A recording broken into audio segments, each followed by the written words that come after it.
Okay, truth bomb. Hookups are fun, affirming, confidence-boosting, and well, sometimes confusing. Even it's common in modern times, people find it challenging to navigate. From beginning, the actual hookup, to what happens after. Sometimes you just need a guide. Well, that's what we're here for. Hey guys, it's Penny and welcome back to Critical Thinking, a show where we discuss sexual wellness and relationship concerns in a lighter and playful way, yet you're still getting the right info. Now, let's thread through what a safe and successful is and how to achieve one. What makes up a successful hookup?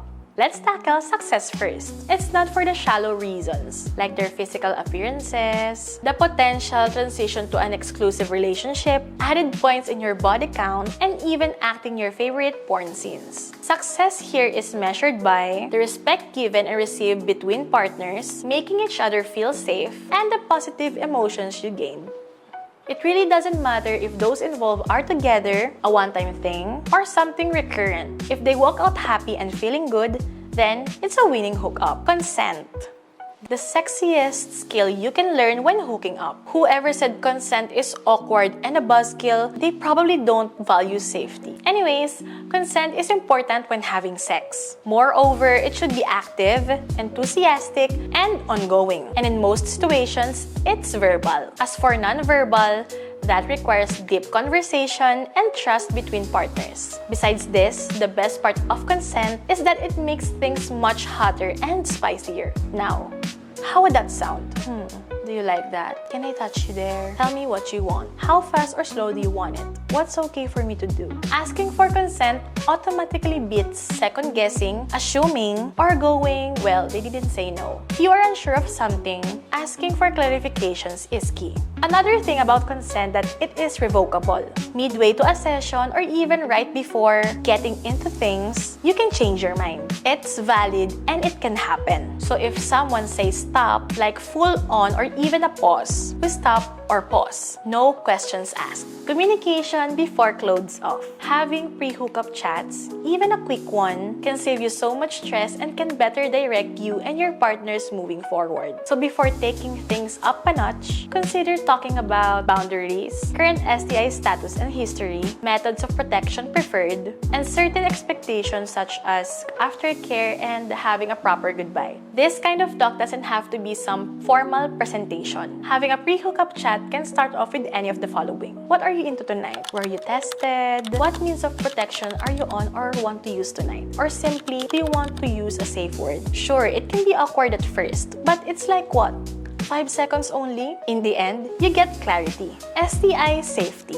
Look, STIs are common, but it can be prevented by using protection and getting tested regularly, especially when you're sexually active. Instead of feeling scary, you feel more empowered and in control of the situation. Knowing what goes in your body and your lifestyle is powerful. More safer sex basic includes condoms or internal condoms for penetrative sex, dental dams or cut-open condoms for oral sex, gloves for manual play if there are cuts or nail concerns. Make sure to bring your own protection each time when you have sex. Check expiration dates too, and the structure of the condom or gloves you'll use. And use lube to lessen the friction, enhance pleasure, and avoid breakage. Win-win. Vices and clear decision-making. Vices like drinking and drugs can lower your judgment and inhibitions. If you're too intoxicated to give consent, it's an automatic no. If you feel foggy, pressured, or unsure, it's okay to pause to gather your thoughts or leave. If you went out drinking and partying and matched with someone, you're not obligated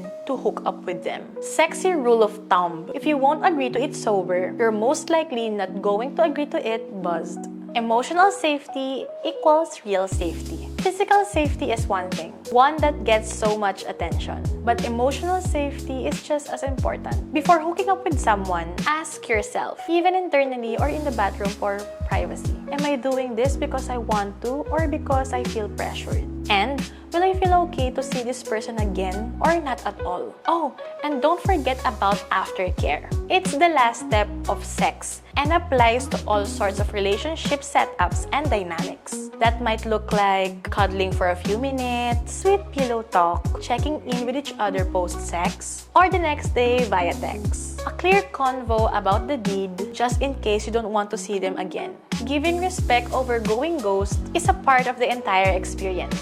Safety logistics.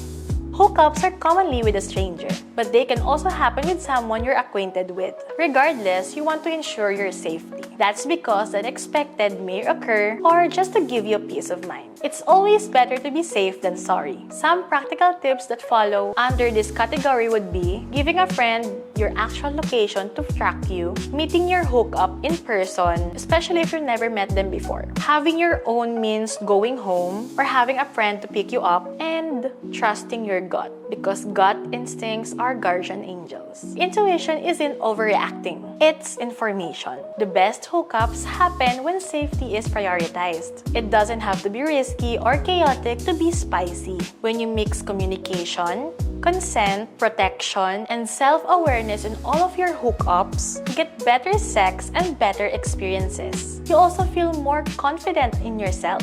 If you want tools that make safer sex easier, like condoms, lube, and sex toys, we've got you covered at Lauvette. Our staff is trained, non-judgmental, and very pro-pleasure. If this video helped you, please give it a like and subscribe to our channel, and drop your questions in the comments. Make sure to click the notification bell for updates on our next videos. From guides, unboxing, and more. Pleasure is supposed to feel good before, during, and after. Safety equals sexy equals success. This has been Penny, and thanks for tuning in into Critical Thinking. Until next time!